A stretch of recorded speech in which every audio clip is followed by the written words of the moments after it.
Hello dear friends, तो मैं हूं आरती। संस्कृति पीसीएस यूट्यूब चैनल पे आप सभी का स्वागत है। मैं हाजिर हूं एक नए विषय को लेकर के। आज टॉपिक हमारा है वक्फ संपत्ति से संबंधित। उत्तर प्रदेश ने बाजी मारी। सबसे ज़्यादा वक्फ संपत्तियों का रजिस्ट्रेशन कहाँ हुआ है? उत्तर प्रदेश में हुआ है। तो उत्तर प्रदेश वाले हाजिरी लगाएंगे यहाँ पर कि कितने लोग हैं उत्तर प्रदेश से। देखो, बिहार का कोई टॉपिक पढ़ाती हूँ ना तो इतने सारे लोग वहाँ पे देखते हैं, इतने सारे कमेंट्स करते हैं। बिहार से ज़्यादा जनसंख्या है उत्तर प्रदेश की, लेकिन कोई वीडियो उत्तर प्रदेश का हो तो लोग क्या देखते ही नहीं, अपने राज्य के बारे में देख ही नहीं रहे तुम लोग। तो अब उत्तर प्रदेश में वक्फ संपत्तियों का रजिस्ट्रेशन सबसे ज़्यादा हो जाए अपने आप में कोई चौंकने वाली बात नहीं है। हमें पता है क्यों है। क्या लिखा है? उत्तर प्रदेश ने वक्फ संपत्तियों के ऑनलाइन डिजिटल रजिस्ट्रेशन में देश में पहला स्थान हासिल किया है। केंद्र सरकार के उम्मीद पोर्टल जून 2025 में लेकर के आ गया था उम्मीद पोर्टल, जिसपे था कि वक्फ संपत्तियों का इस पर रजिस्ट्रेशन कराना पड़ेगा ताकि जो है अवैध तरीके से जो भी चीज़ें हो रही थी उनको रोका जा सके। सरकार के पास जानकारी रहे कि कौन सी संपत्ति कहाँ पर कितनी है इनके पास। इसमें जो है इसका हो चुका है, मतलब रजिस्ट्रेशन करवा लिया इन्होंने। अभी इनके पास 6 महीने हैं, मतलब वैसे दिया गया था टाइम 6 दिसंबर 2025 तक का इनके पास टाइम था। उसके बाद लगा कि नहीं, शायद नहीं हो पाएगा रजिस्ट्रेशन, तो 6 महीने और एक्स्ट्रा दिए गए थे। लेकिन उत्तर प्रदेश इसमें आगे कि नहीं, हमें एक्स्ट्रा टाइम नहीं चाहिए, हमने काम पहले ही निपटा लिया है। अब उम्मीद पोर्टल के बारे में बात करते हैं। तो 6 जून 2025 को स्टार्ट किया गया। केंद्रीय अल्पसंख्यक कार्य मंत्रालय जो है इसने स्टार्ट किया था। देश भर की वक्फ संपत्तियों का डिजिटल रिकॉर्ड पारदर्शिता, निगरानी और संरक्षण के लिए डेडलाइन कब थी? 5 दिसंबर। बाद में केंद्र सरकार ने 6 महीने की समय सीमा बढ़ाई थी, लेकिन उत्तर प्रदेश को उसकी जरूरत पड़ी नहीं। अब बात करते हैं आखिरकार टोटल कितनी संपत्तियां हैं जो उत्तर प्रदेश में रजिस्टर हुई हैं।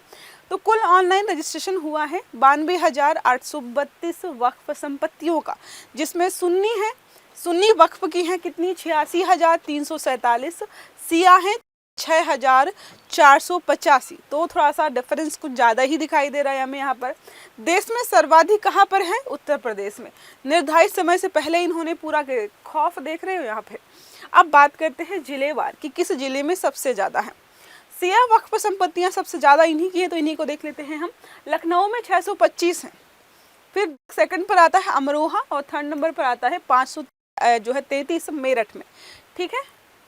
अब बात करते हैं सुन्नी संपत्तियों। इनके वैसे भी संख्या कम थी, फिर भी अगर देखें बाराबंकी में 4,940 सारी यहीं चली गई। सीतापुर द्वितीय है और आजमगढ़ थर्ड नंबर पर आपको देखने को मिलेगा। आई होप सिया सुन्नी पता होगा, मैं इतना नहीं बताने वाली हूँ।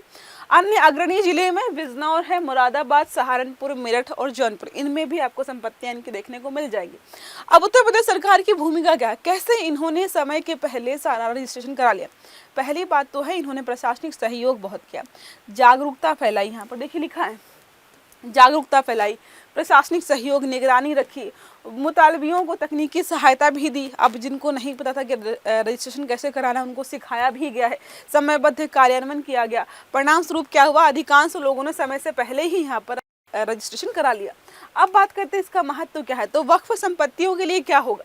भूमि संपत्ति के दुरुपयोग पर जो है रोक लग जाएगी, अवैध कब्जों की पहचान होगी, सटीक और अद्यतन रिकॉर्ड्स बनेंगे, कानूनी विवादों में कमी आएगी। प्रशासन के लिए क्या है? पारदर्शिता, पता होगा ना प्रशासन को कहाँ पर किसकी कितनी जमीन है। उत्तरदायित्व भी हो जाएगा, डेटा आधारित नीति निर्माण और बेहतर मॉनिटरिंग के लिए भी प्रशासन के लिए लाभप्रद रहने वाले। अब बात करते हैं उम्मीद पोर्टल का पूर्ण अर्थ क्या था। उम्मीद पोर्टल का एक ही अर्थ था कि वक्फ संपत्तियां जितनी भी हैं इनको ऑनलाइन माध्यम से हम रजिस्टर कराएं। यह पोर्टल वक्फ एक्ट 1995 संशोधन की भावना के अनुरूप है। राज्य वक्फ बोर्डों को रियल टाइम डेटा साझा करने की जांच देता है। वक्फ संपत्तियां क्या होती हैं? मुस्लिम समुदाय द्वारा धार्मिक, सामाजिक या परोपकारी उद्देश्य से स्थायी रूप से समर्पित जो संपत्ति होती है उसी को हम वक्फ संपत्ति। अब इसको लेकर विवाद भी इसीलिए हुआ था। ये था कि कोई व्यक्ति अपने मन से दान में दे रहा है, लेकिन इन्होंने बाद में कॉन्सेप्ट ही बदल दिया। वक्फ की नज़र जिस पे पड़ी वो संपत्ति उसकी हो गई कि ये हमारी होगी, ये भी हमारी होगी, इस प्रकार का चल रहा था। इसीलिए विवाद हुआ था। ना तो बेची जा सकती है और ना ही उत्तराधिकारियों में बांटी जा सकती है, क्योंकि ये जो है परोपकारी काम के लिए आपको दी गई है। अब बात करते हैं कानूनी और संवैधानिक संदर्भ। वक्फ अधिनियम 1995 पढ़ा हमने। राज्य वक्फ बोर्डों की स्थापना हुई अलग अलग राज्यों में इनको चलाने के लिए। संविधान के आर्टिकल 25-30 है ही हमारे धर्म से संबंधित। धार्मिक स्वतंत्रता होगी, धार्मिक संस्थाओं का प्रशासन हो गया। उम्मीद पोर्टल इन प्रावधानों के बेहतर क्रियान्वयन का डिजिटल साधन आप मान सकते हो। ठीक है, अब एक प्रश्न हमारा है, उम्मीद पोर्टल किस मंत्रालय द्वारा शुरू किया गया है? विकल्प है गृह मंत्रालय, अल्पसंख्यक कार्य मंत्रालय, शहरी विकास मंत्रालय या आखिरी हमारा है सामाजिक न्याय मंत्रालय। तो सही आंसर आपको देना है कमेंट बॉक्स में, और उत्तर प्रदेश वाले लोगों को जरूर यहाँ पे कमेंट करना है। अगर वीडियो अच्छा लगा है तो लाइक करना है, चैनल को सब्सक्राइब करना है, बेल आइकन दबाना, ताकि जितने भी इस प्रकार के आर्टिकल्स हैं वो सारे आपको समय पर मिलते रहे। तो अच्छे से पढ़िएगा। Have a good day, thank you.